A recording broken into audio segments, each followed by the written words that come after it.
मैं स्वयं को इस युद्ध से विरक्त घोषित करता हूं।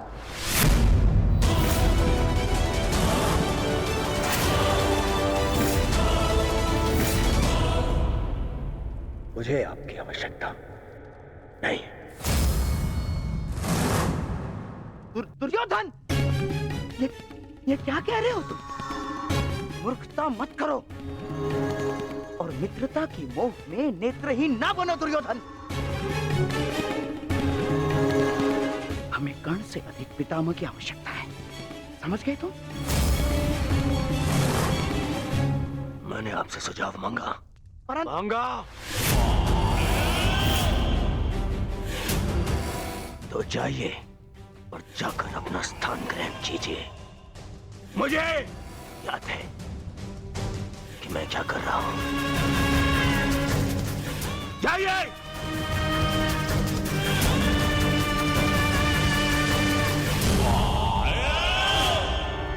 नहीं महामहिम, युवराज ने जो कहा क्रोध में आकर कहा। मैं इस विषय में उनसे बात करूंगा, सब ठीक हो जाएगा महामहिम। नहीं कौन्तेय कर्ण, अब कुछ भी ठीक नहीं हो सकता। मेरी बात सुनिए महामहिम। मुझे एक सूत पुत्र की बात नहीं सुननी।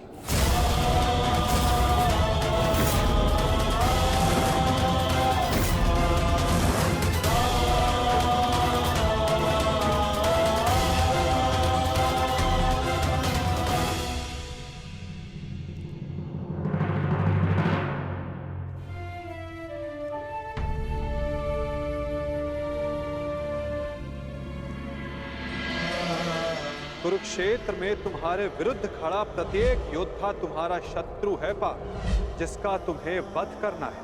अन्यथा आज तुम भीष्म से भयभीत हो, कल तुम कर्ण से हो, परसों तुम ये कहोगे कि मैं आचार्य द्रोण का सामना कैसे करूं। यदि ऐसा ही रहा तो कैसे पूर्ण करोगे अपने साथ हुए अन्याय का प्रतिकार? कैसे लोगे पांचाली के अपमान का प्रतिशोध? क्या बात है आर्य, बड़ी गहन सोच में डूबे हुए हैं। कोई समस्या है? समस्या क्या है मैं नहीं जानता, परंतु एक विचित्र भय की अनुभूति हो रही है मुझे।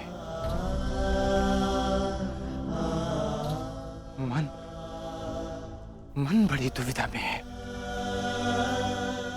कैसा भय और कैसी अनुभूति?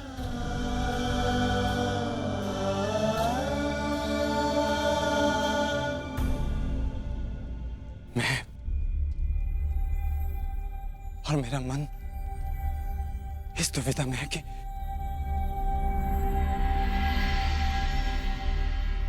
क्या यह युद्ध उचित है? क्या अपनों का वध करना आवश्यक है? मन में संशय है, कहीं हम कोई अनर्थ तो नहीं करने जा रहे? अनर्थ तो उन्होंने किया था आर्य। भूल गए लक्षाग्रह, भूल गए वो द्यूत सभा, भूल गए मेरा चीरहरण करने का प्रयास। वो वनवास, अज्ञातवास स्मरण नहीं आपको? ये अनर्थ नहीं, अभी तो इस समय का सबसे अर्थवान कार्य है आर्य।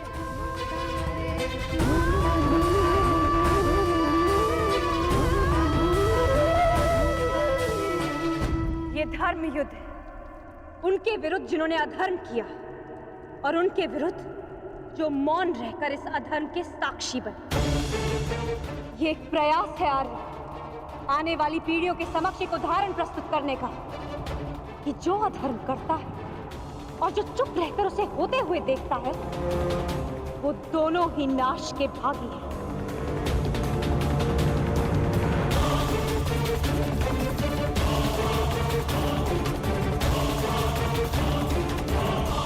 आप अनावश्यक रूप से स्वयं के मन पर बोझ डाल रहे हैं आर्य। आप योद्धा हैं, और ये महायुद्ध आपके जीवन का लक्ष्य, आपका कर्तव्य और आपका धर्म। धर्म?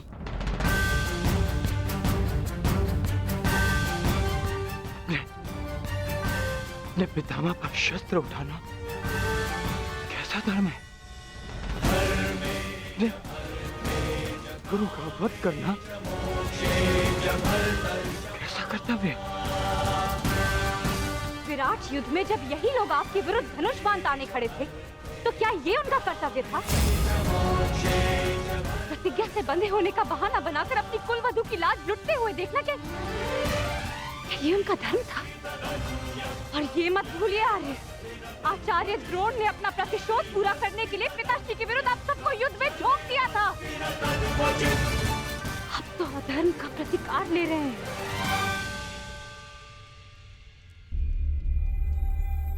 कहीं ऐसा तो नहीं आ रहा कि आपको ऐसा लग रहा है कि जो कुछ भी उन्होंने किया वो धर्म था, उचित था? नहीं पांचाली, नहीं।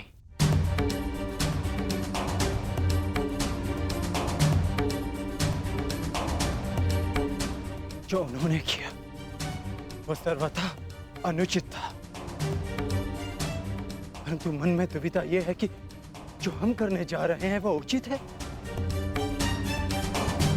यदि हम भी उनकी ही भाषा में उन्हें उत्तर देंगे तो फिर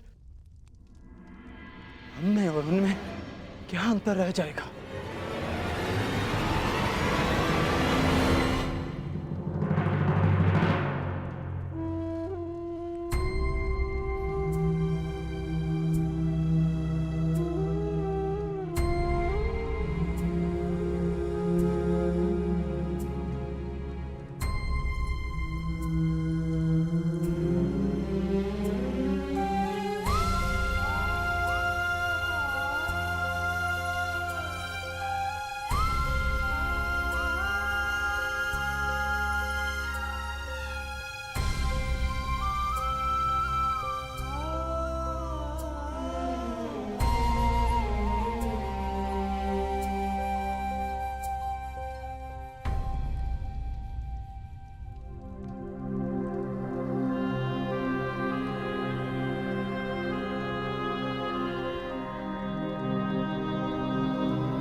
आप थक गए हैं यार, विश्राम कीजिए, सो जाए। सो जाऊं? कैसे सो जाऊं पांचाली, जबकि मुझे ज्ञात है कि कल प्रातः मुझे बाण संधान करने हैं जो मेरे परिजनों को मृत्यु की नींद सुला देंगे।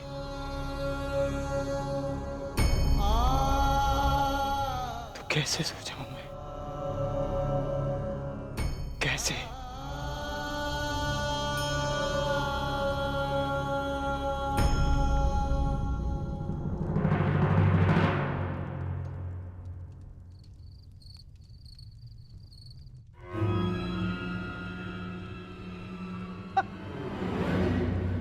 साम दाम दंड भेदेन अस्माकं विजयम निश्चितम। साम दाम दंड भेदेन अस्माकं विजयम निश्चितम। कहाँ है? कैसे होगा? अपनी मित्रता के भावावेश में बहकर तुम बहुत बड़ी भूल कर रहे हो दुर्योधन, बहुत बड़ी भूल। वो अंगराजम वो कर्ण नहीं रहा जिसे अस्त्र बनाकर तुम पांडवों पर प्रयोग करना चाहते थे ना, जिसकी सारी शक्ति उसके कवच और कुंडल में थी, जो अब नहीं है, जिसके जाते ही कर्ण केवल और केवल मात्र एक साधारण योद्धा और एक साधारण धनुर्धारी रह गया है दुर्योधन। और ऐसे व्यक्ति को तुम प्रधान सेनापति बनाना चाहते हो? है? कौरवों की वास्तविक शक्ति इच्छा मृत्यु के वरदानधारी महामहिम भीष्म है, ना कि वो कवचहीन सूत पुत्र कर्ण। मैं जानता हूं मैं जानता हूं कि तुम्हें बहुत बुरा लगता है, बहुत बुरा लगता है, जानता हूं मैं।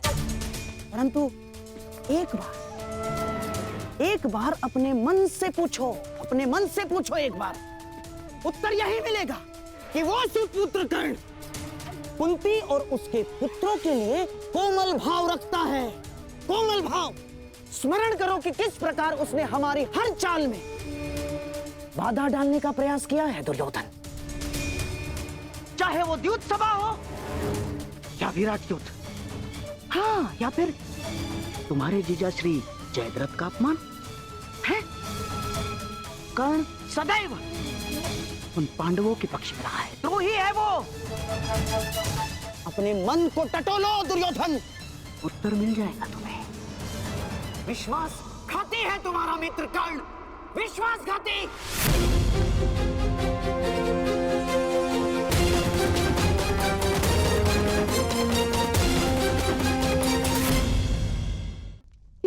ये क्या कर रहे हो? कुछ लूटिए।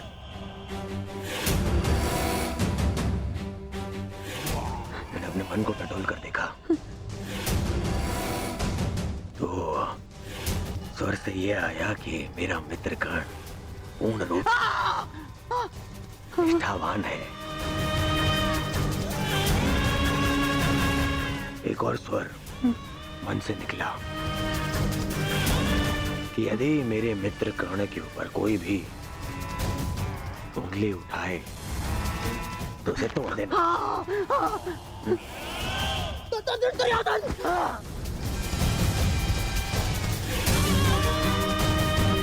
केवल इसलिए कि आप मेरे मामा श्री हैं। बार बार मेरे धैर्य की परीक्षा लेने का अधिकार नहीं मिल जाता। भविष्य में स्मरण रखना, जब मैंने अपने संबंधियों को क्षमा नहीं किया, उन्हें 5 गांव ना देकर इस महायुद्ध का आह्वान कर दिया, तो आपका नाश करने में मुझे एक क्षण भी नहीं लगेगा।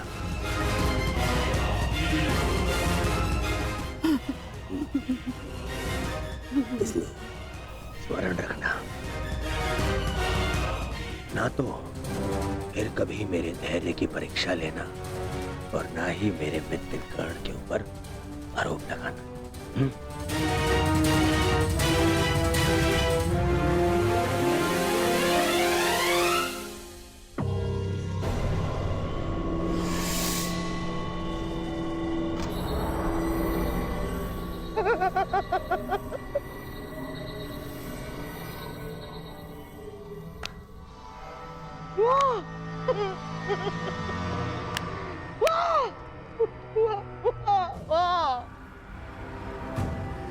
मेरे होने वाले सम्राट, वाह! आज तुमने उस पुत्र के कारण अपने उस मामा का अपमान किया जो अपना सब कुछ त्याग कर तुम्हारे हित के लिए, केवल तुम्हारे हित के लिए अपनी बहन के घर श्वान बनकर बैठा है।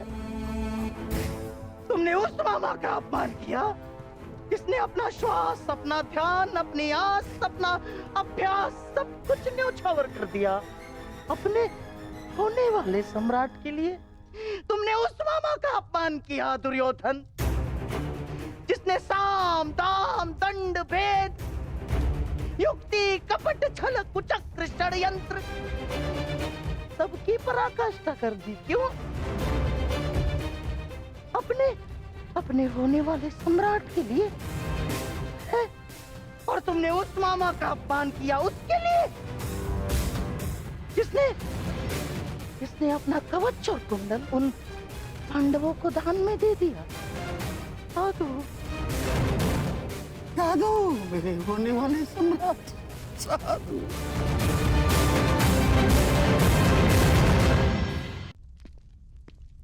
नहीं पिताश्री, मुझे महामहिम का निर्णय स्वीकार नहीं है।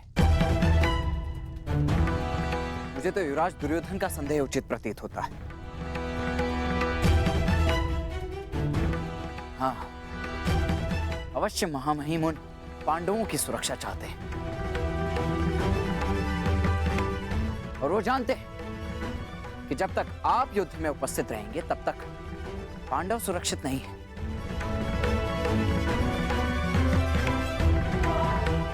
तभी वो आपको युद्ध से दूर रखना चाहते हैं।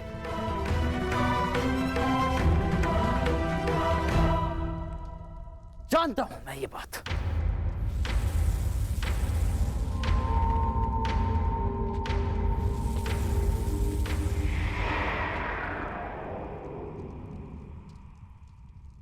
शांत हो जाओ पुत्र। कैसे शांत हो जाऊं पिताश्री? इस समय कौरवों को सबसे अधिक आवश्यकता आपकी है, ना कि महामहिम की। ये एक योद्धा नहीं, एक पुत्र बोल रहा है। युद्ध में योद्धा के बल से अधिक अनुभव का बल काम आता है। गंगा पुत्र भीष्म को ऐसे ही महामहिम नहीं कहा जाता। स्वयं गुरु परशुराम भी उन्हें परास्त नहीं कर पाए थे। आओ मेरे साथ।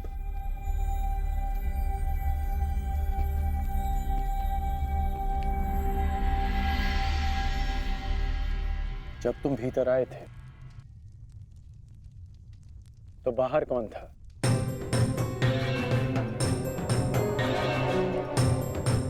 सैनिक थे,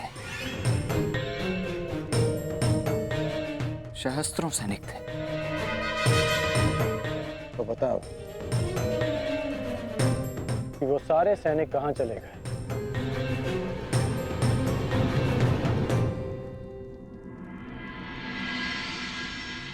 हस्तिनापुर में चारों ओर ये सूचना फैल रही है कि महामहिम कौरव सेना का नेतृत्व नहीं करेंगे। सारे सैनिक अपने अपने सेना नायकों के पास इस बात की पुष्टि करने के लिए गए हैं। और यदि ये निश्चित हो गया कि महामहिम कौरव सेना का नेतृत्व नहीं करेंगे तो युद्ध से पूर्व ही कौरवों का अधिकतम बल युद्ध से विरक्त हो जाएगा। ये सारे सैनिक अपने प्राण हथेली पर लेकर इसलिए लड़ते हैं क्योंकि इन्हें विश्वास है कि उनका सेनापति उनके प्राण व्यर्थ नहीं जाने देगा, कि उनके जीवन के बदले में उन्हें विजय मिलेगी। इसलिए पुत्र, दुर्योधन को मेरे बदले महामहिम को चुनना चाहिए, क्योंकि महामहिम के पास सेना का विश्वास है। तो अब आप क्या करेंगे पिताश्री? एक योद्धा होने के नाते अपने से महान योद्धा का सम्मान और वो कार्य जो मेरे मित्र के हित में होगा।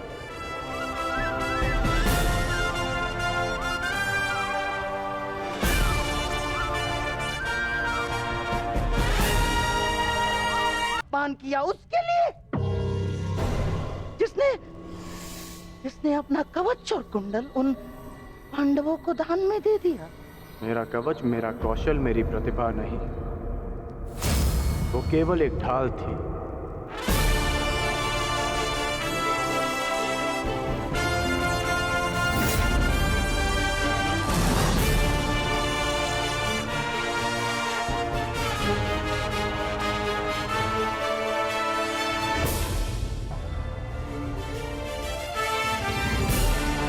और दुर्योधन की ढाल में मेरी मित्रता है, और ये मित्रता मेरे लिए मेरे प्राणों से भी अधिक महत्वपूर्ण है। मैंने सदैव अपने मित्र के प्रति अपनी निष्ठा सिद्ध की है और आज भी मैं ऐसा ही करूंगा।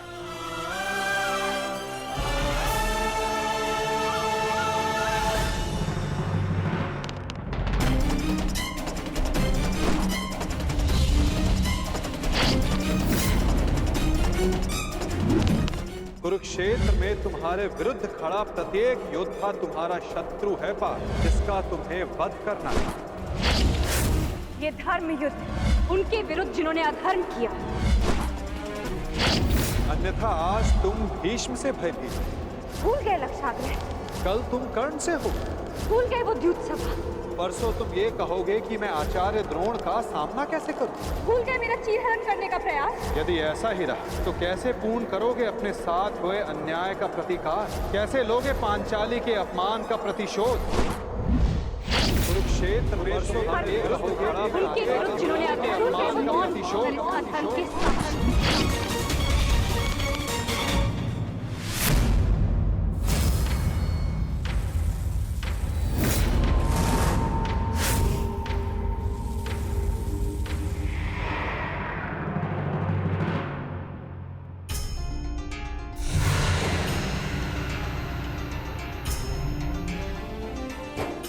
पुत्र का धर्म होता है बढ़ती आयु में अपने पितामह को संभालना। मैं युद्ध क्षेत्र में मैं कैसे गिरा सकता हूं?